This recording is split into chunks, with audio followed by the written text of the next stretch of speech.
પાદરા તાલુકાના ઘાયલ ગામે રહેતા પરમાર પ્રતિક કનુભાઈ સાથે સ્કોલરશીપમાં ₹2.5 લાખની છેતરપિંડી થયાને લઈને છેલ્લા 6 મહિનાથી ગાંધીનગર તેમજ જિલ્લા કલેક્ટર કચેરી ખાતે ધક્કા ખાઈ રહ્યા છે. પ્રતિક પરમારે ગુજરાત રાજ્યના મુખ્યમંત્રી ગૃહમંત્રીને પણ રજૂઆત કરી છતાં યોગ્ય ન્યાય ન મળતા પ્રતિક પરમારે આજે વડોદરા શહેરના વીર ભગતસિંહ ચોક ખાતેથી પદયાત્રા કરી જિલ્લા કલેક્ટર કચેરી અને ગાંધીનગર રજૂઆત કરવામાં આવશે. જો મારા નામે અધિકારીઓ દ્વારા થયેલા સ્કોલરશીપમાં ₹2.5 લાખની છેતરપિંડી કરી હોવાના આક્ષેપ કર્યા હતા.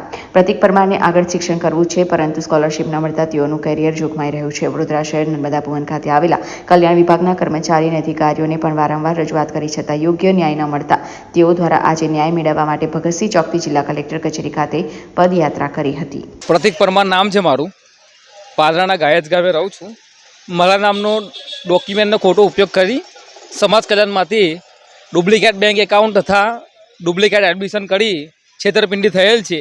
એ બાબતની ફરિયાદ મેં આજે 5-6 મહિના થઈ ગયા, પરંતુ પોલીસ તંત્ર દ્વારા કોઈપણ પ્રકારનો ન્યાય અમને આપવામાં આવ્યો નથી અને જે તે આરોપીને પણ પકડવામાં આવ્યો નથી, છતાં બેંક તથા કોલેજ સામે પણ કોઈ એક્શન લેવામાં આવ્યા નથી.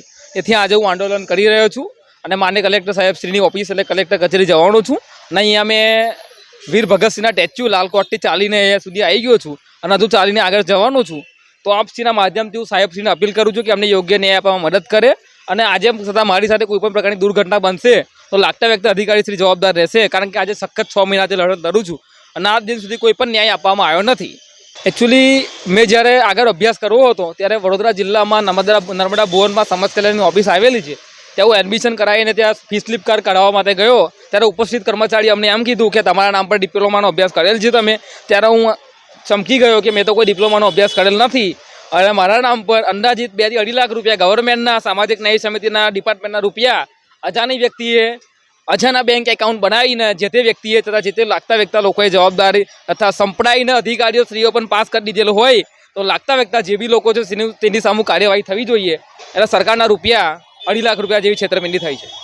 માનનીય ગૃહ રાજ્યમંત્રી હર્ષ સંઘવી સાહેબ વારંવાર નિવેદન આપતા હોય છે કે કોઈ પણ સમજબંધીને છોડવામાં નહીં આવે.